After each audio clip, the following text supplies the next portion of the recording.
Hello and welcome to another episode of Judge of Character. As always, I'm your host, Steve. One of the most tense words you can ever hear as a storyteller is the word adaptation. Adapting a story can occur in many ways. Adapting a book into a show into a game, etc. But the medium that almost all stories get adapted to is film, which can often be problematic. After all, you can only put in so much story into an hour and a half.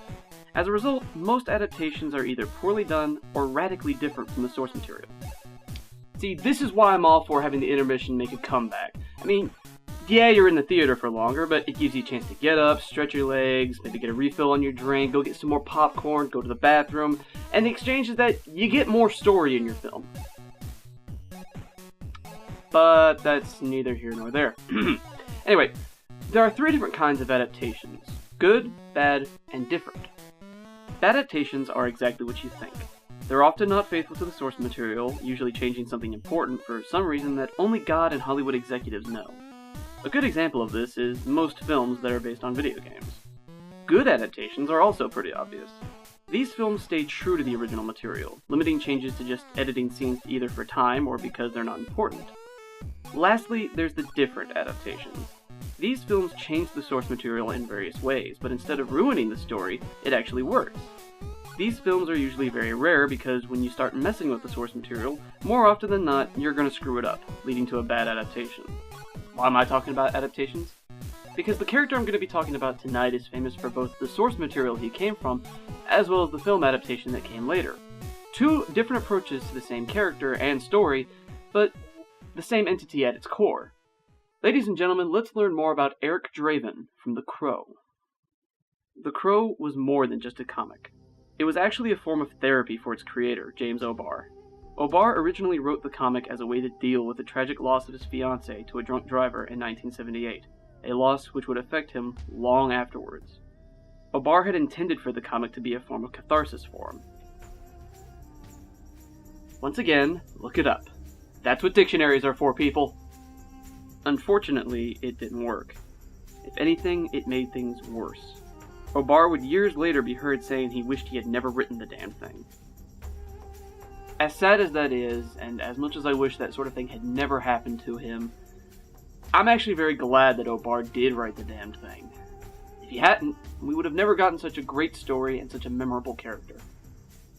The comic was immensely successful, and in 1994 the story was adapted to film as The Crow, which starred the late Brandon Lee as Eric, as well as featuring people like Ernie Hudson, Michael Wincott, and Bai Ling.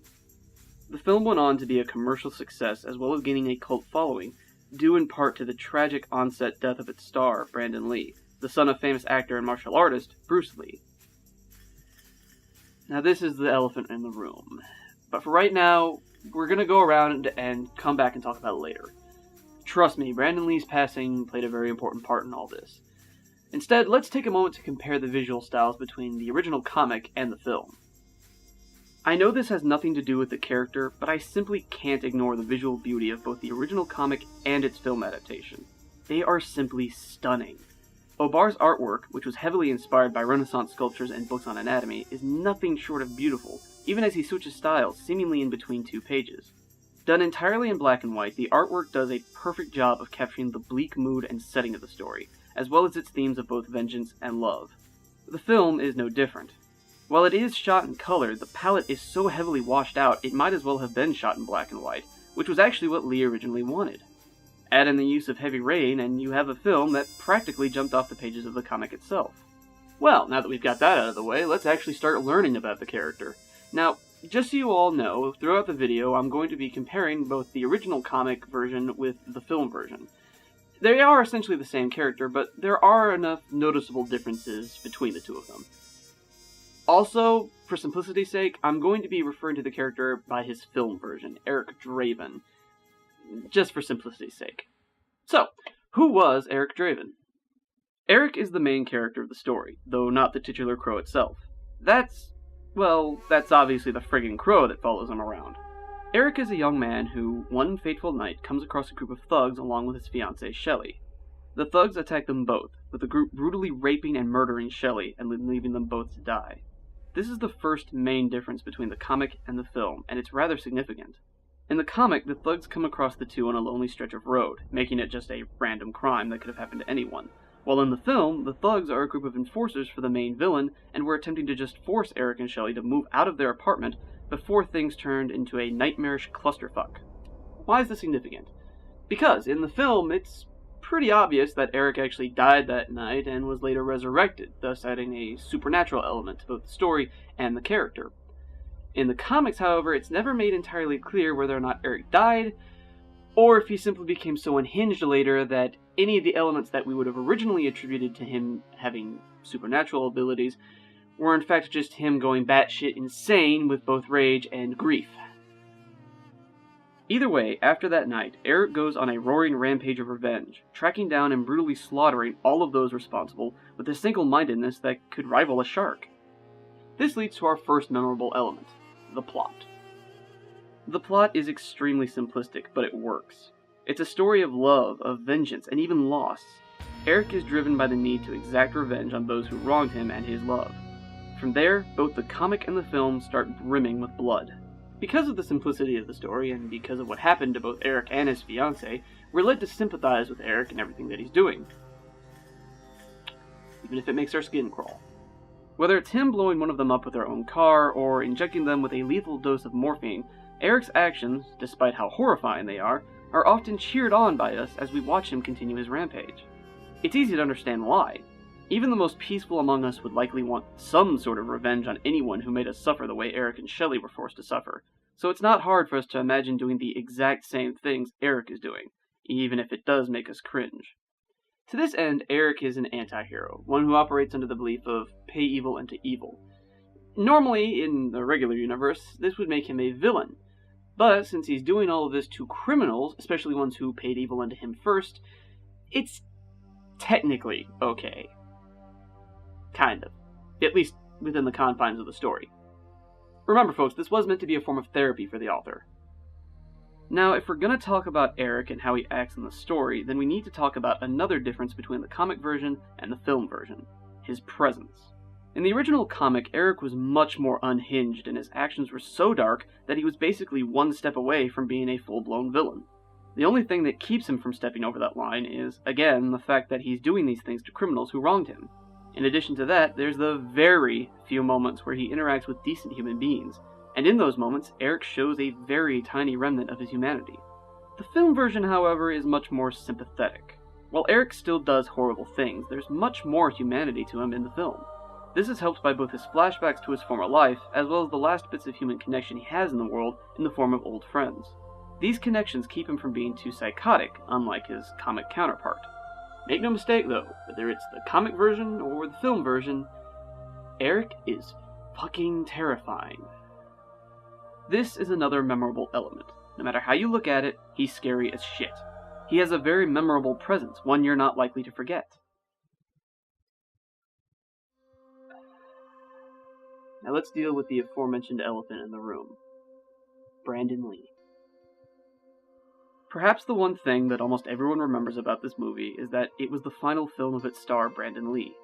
The son of famous actor and martial artist Bruce Lee, Brandon Lee had begun a career in film that consisted mostly of B-grade action films and supporting roles. He later landed the lead as Eric in The Crow, but what was meant to be his big break turned into something more tragic. During filming, a prop gun, which unknowingly had a bullet lodged in the barrel, was pointed at Lee and fired. The blank round propelled the bullet into Lee's abdomen. Lee was rushed to the hospital, but it was too late. On March 31st, 1993, Brandon Lee died of his injuries. He would later be buried next to his father. Eric Draven would become Lee's final and most iconic role. But is the role iconic because of Lee's death, or because of his acting? While you could make an argument of it being both, I'd have to say the majority of it is based on his acting. Lee did a phenomenal job portraying Eric, giving life to an undead man. That's not a joke. And if you laughed, something is seriously wrong with you. Whenever we see Lee on screen acting out the emotions of the character, it feels legitimate. We can feel the rage, the love, all of the pain that Eric is feeling. In addition, Lee pulled off the creepier elements of the character, further driving home the point that Eric is no longer of this world, that he's almost something else entirely. While there's no arguing that Lee's acting skills were more than on par here, there's also no denying that Lee's tragic passing also had an effect on both the legacy of the film and of the character. As much as I hate to admit it, one thing that Lee's death did provide for the film was publicity. I'm not trying to be mean or cynical here, but it's the truth. But that's not the biggest effect that Lee's untimely passing had. The other impact was the weight it gave the film. Here we are looking at footage of a dead man playing a dead man. Watching the film with the knowledge of Lee's death gives the film a poignancy that we wouldn't have otherwise, which helps to drive home the point that nothing is forever. We all die eventually, so we should treat the time we have on this earth as precious and spend it with those we love. And just to hammer in that point, here's a clip from an interview with Brandon Lee during the filming of The Crow. Because we do not know when we will die, we get to think of life as an inexhaustible well. And yet everything happens only a certain number of times, and a very small number, really. How many more times will you remember a certain afternoon of your childhood, an afternoon that is so deeply a part of your being that you can't even conceive of your life without it? Perhaps 4 or 5 times more, perhaps not even that. How many more times will you watch the full moon rise? Perhaps 20, and yet it all seems limitless. Little things used to mean so much to Shelley. I used to think they were kind of trivial. Believe me, nothing is trivial. Fitting. Which also brings me to my final point of the character. For as much death and violence as there is in The Crow, there's also something else in there that you have to remember. Love. For all the violence he inflicts on the people responsible for what happened to him and his fiancée, Eric is a figure of love. As far as the violence is concerned, it's the result of that love being destroyed as violently as it was. It's a result of the immense grief from love stolen from us. But in the end, despite the pain and the rage and the loss, love does conquer. It survives death and goes on long after we ourselves have left this earth. Eric is a walking example of that. And by extension, the story itself is about love. Sure, it's dark, it's brooding, it's violent, but that doesn't change the fact that in the end, the story is about true love, and how it's stronger than death.